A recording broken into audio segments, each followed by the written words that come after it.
This one, controversial, mixed opinions. Light Hollyberry Cookie, she is a unit that does pure damage based on the difference in defense between her and the target that she's hitting. Let's take a look at her skills, then we're going to see her in action. First skill is Provoke. Second skill, this is kind of just like a hug, like Chandra's hug, very similar to that. And then the third skill, this is the passive, Burning Passion. Ooh, very exciting. Whenever you attack an enemy, your defense increases by 10% each up to 10 times. So she's going to get an additional 878 defense. Deals bonus damage in proportion as long as the match continues to the point where she actually gets that. Deals bonus damage in proportion to the defense between the enemy target's defense and your defense. So, let's see her in action, and we'll discuss more about her while we're doing that. Wouldn't be RTA if it wasn't Oliver and Masha first few picks, and everything else is fairly normal. Aside from Light Hollyberry Cookies just hanging out there, I'm not entirely sure why she's in this match. She's kind of a unit that should be in a bruiser comp, not in a fast, aggressive cleave style comp. So one of the problems with her is right now she's not really stacking anything, right? If she gets controlled, she's not really going to move. She's not really going to stack anything. Another thing is she is a unit that needs a lot of defense, right? Defense can just be eaten through with well, one thing is that the defense break is going to be very strong against her because you have to stack a lot of defense for her skill to actually do a lot of damage with her. So we basically just saw her die there because she is defense squishy, and these monsters on the enemy side, a lot of them do pure damage. So, between pure damage and additional damage and artifacts, this is going to be very strong against her because she can't be like super HP tanky because then you miss out on the defense, then you do less damage. She has to be defense tanky. So that is her first issue. Next match, same person, also fairly similar picks. Actually, they went with a more bruiser comp. Okay, so she might be better. She's really not a first pick unit. You could just play around her if she's first pick. I don't think that they're picking the comp that I would use her. I would use her in a bruiser comp. And I would also make sure that you have some way for her to stay alive, because additional damage is going to be super nasty against her. So let's see what happens here, but I feel that she's going to take, well, this is invincibility. So that would be a way to keep her alive. All right, so now anytime they do AoEs, anytime they hit more, they're going, you know what would be great is kind of similar to Chandra if there was provokes. So they could provoke and then she'd keep revenging. Right? With that hug. So, and gets resisted. Fantastic. She could have kept going for it. So let's see. I want to see her do some crazy damage though. Because I feel that now... Okay, she took some damage. There wasn't that much additional damage in the artifacts though. See, there's defense breaks on the opponent's side though. Which I feel the defense, defense buff. I feel the defense buff would have been better on her side. Because she is a unit that does damage based on the difference in defense. The defense difference.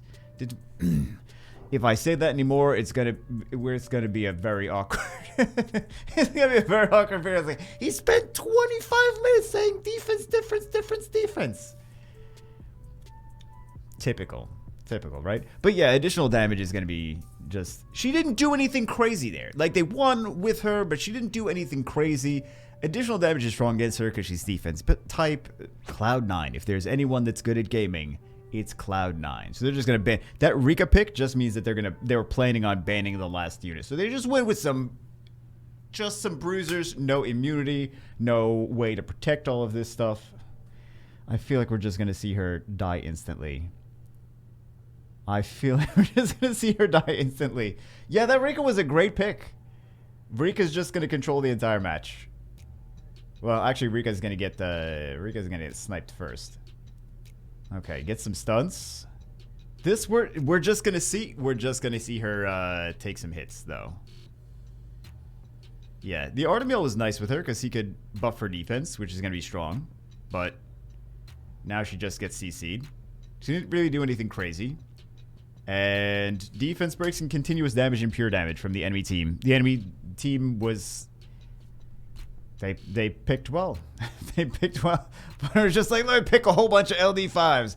LD5s just by themselves don't necessarily give you a win, right? If you just counter the LD5s, If you just pick better, then it doesn't matter how many LD5s they have because you picked better, right? So this person, Cloud9, on our side, they just picked better.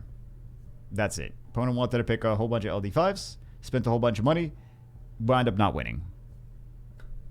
We didn't really see anything from the Light Hollyberry, though, but that's kind of the point, right? Left side going for pure damage, right side going for the Season 22 starter pack. We got more Dominic Masha, throws a Shungpung in there, and then Light Hollyberry Cookie. I feel like the Light Hollyberry Cookie is out of place here.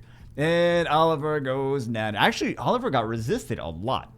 So, defense break, instant nuke on Daphnis. He's always going to be... Well, he's not always squishy. Some people build more tanky Daphnis, but it's really hard to make a good Daphnis. There is very, very high rune requirements to make a good Daphnis. So, I think that they could... Since he needs a lot of crate, he needs a lot of accuracy. Well, we're trying to take a look at the Hollyberry Cookie. So here's the thing. She's got the hug on. She also has the provoke. Provoke is good because things are going to be hitting her, and she's going to, you know, be able to take a lot of damage as long as there's no additional damage in artifacts or ignore defense, or she has a defense break. She should be able to take some decent damage. However, it kind of misses out on the value of that hug on the Dominic. I mean, aside from maybe the Dominic was sad, he needed a hug. But aside from that, we didn't see her do anything super ridiculous crazy. We saw Dominic did pretty good. Masha did pretty good. She was kind of replaceable, and honestly, I feel like if she was replaced, that would have been an even more exaggerated win. Different player now. I'm scared to see this one because it's C1 versus C1, and also I don't know what the picks are. I get the picks from the left-hand side. They could have used some more strips though.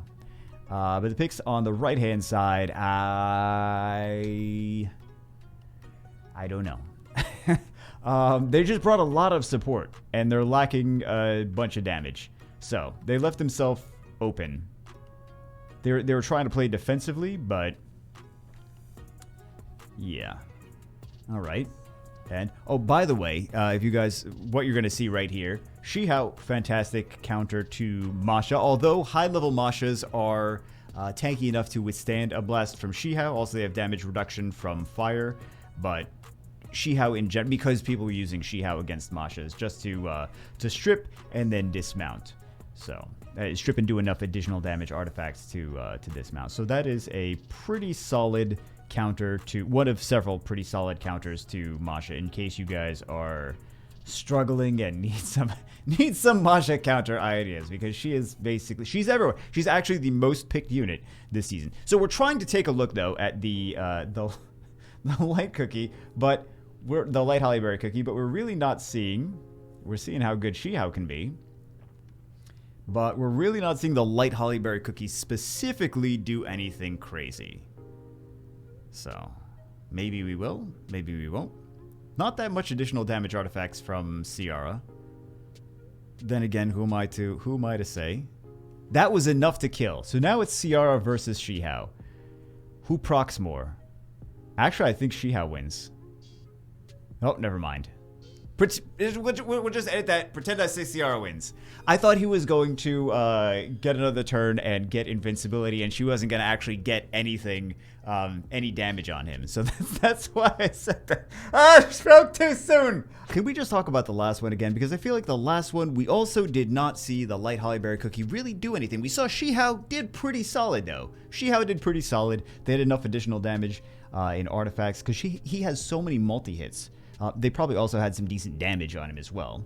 But he does so many multi-hits. Shihao was really the one that stole the show. The Light Hollyberry Cookie, she was just there. She existed in the match. She's not like, we're not seeing anything crazy in any of these matches from her.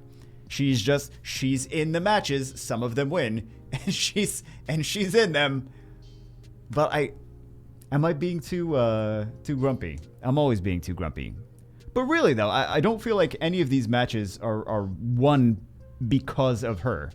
I feel like these matches are won because of other units, and she just also happens to be in the team. And they could have put many different things in that place and still probably won. So, but maybe I'm just missing the the amazingness that she has. Okay, Oath on the Shield. And she's dead. So, Light Hollyberry Cookie. There you go, guys. Super amazing unit. I think that she's got promise. She's got potential. She just... There's a lot of the units. There's a lot of these cookie units in this update that are going to be in balance patches in the future. That's just my opinion. Hope you guys enjoyed it. Food for thought. I will see you as always in the next one.